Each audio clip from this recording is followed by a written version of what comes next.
Isang mapagpalang araw na naman po mga kapatid at muli tayo mag-aaral ng salita ng Diyos. At ang salita ng Diyos natin pag-aaralan, atin po itong kukunin sa Awit, Kabanata 119, talata 55 hanggang 56. Ang sabi po dito, ang ngalan mo'y nasa isip kung kumagat na ang dilim. Aking namang sinisikap na utos mo'y laging sundin. Nasasalig sa pagsunod ang tunay kong kagalakan, kaya naman sinusunod ko ang iyong kautusan. Mga kapatid, mga magulang, mga kaibigan, ito po ang salita ng Diyos. Ang papuri, ang pagsamba ay para lamang po sa Kanya. Ito pong binasa natin ay makita natin na yung kanyang pagpapahayag na kung saan kapag dumarating na at kumakagat na ang dilim, ay kanyang iniisip yung pangalan ng Diyos. Inaalala niya yung ginawa ng Diyos sa buong mag-araw, no? Sa buong araw na yun, sa buong magdamag, na mula kanyang pagising, sa buong araw na yun, yung mga biyaya, yung mga nangyari sa buhay niya, at nakaabot din siya ng takip silim, no? Na magdidilim na kung saan isang bagay na dapat nating pasalamatan sa Panginoon, di ba?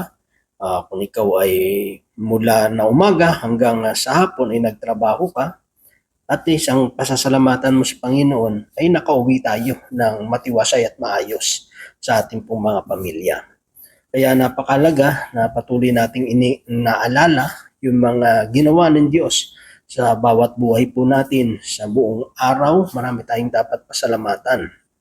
Kasi marami ang pwede mangyari sa buong araw na ito, pero nandun yung proteksyon, yung pag-aalaga ng Diyos sa bawat isa po sa atin, yung pag-provide niya ng ating pong mga pangangailangan sa buong araw po ito. No? Tayo ay sinamahan ng Diyos.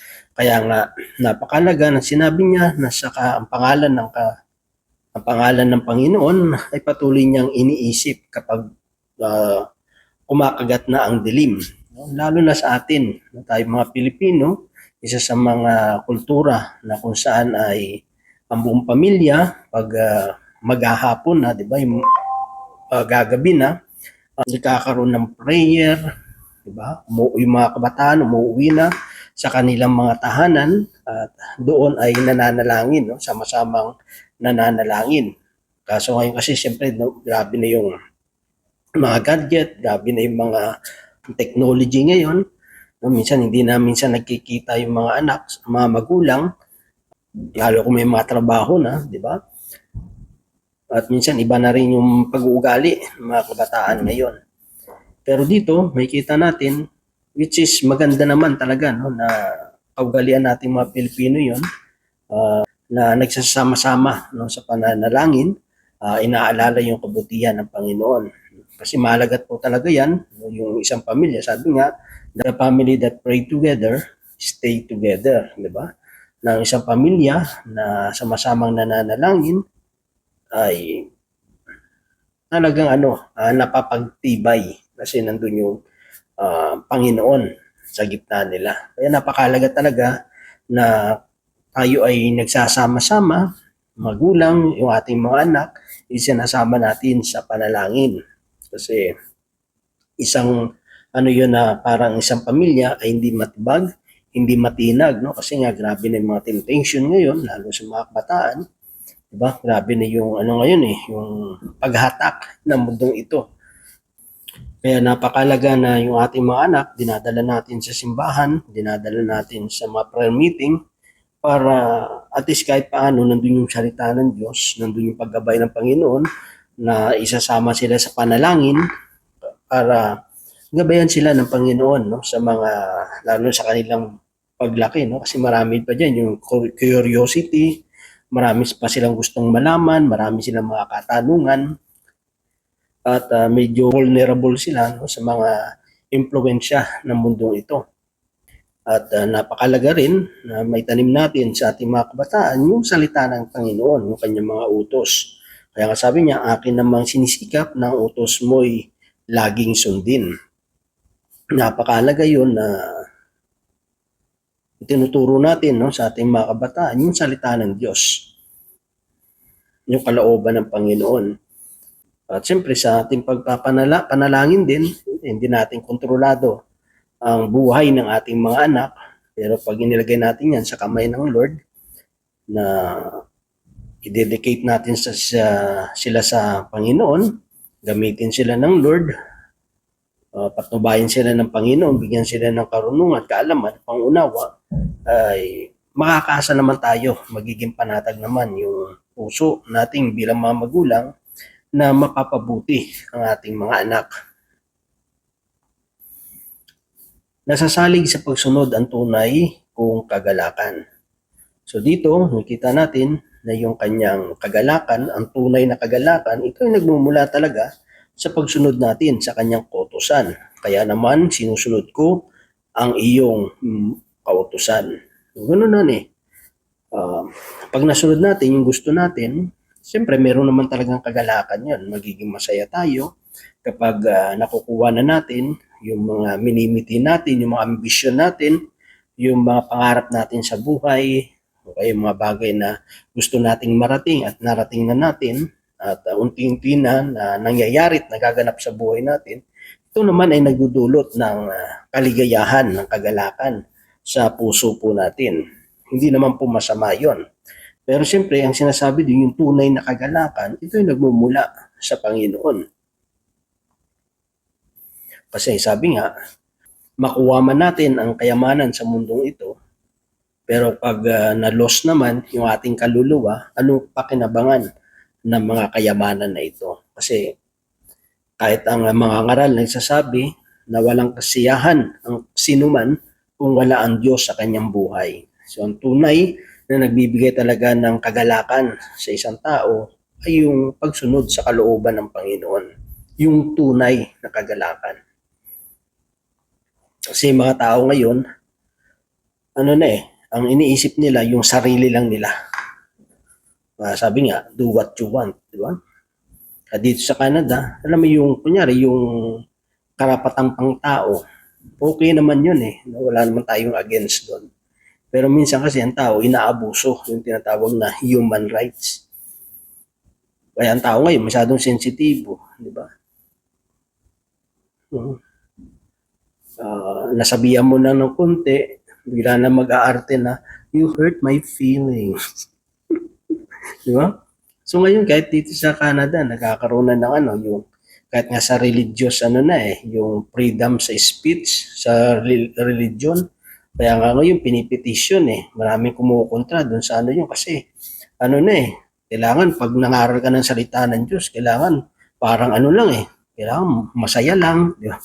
Yung parang kapag may nasaktan sa pagpapayag ng salita ng Diyos, parang may krimen ka ng ginawa, pwede ka nang maakusahan na offensive yung sinasabi mo.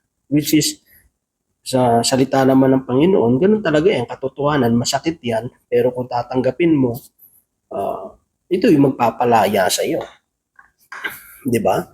Parang nangyayari kasi, parang kailangan mo yung tao, parang gagawin parang bata, parang baby. Di ba?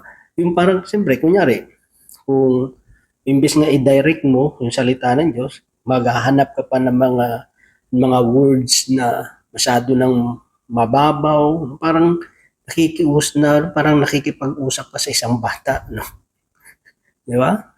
Kasi baka masaktan yung damdamin. Kaya parang nagiging mahina yung tao. Parang nagiging entitled yung tao ngayon. Masaktan mo lang ng konti, may marinig lang na, iba na agad yung pakiramdam, parang na agad. Which is hindi naman talaga yun ang purpose di ba? Okay yung karapatang pantao, pero wag naman masyadong sobra kasi iba inaabuso naman.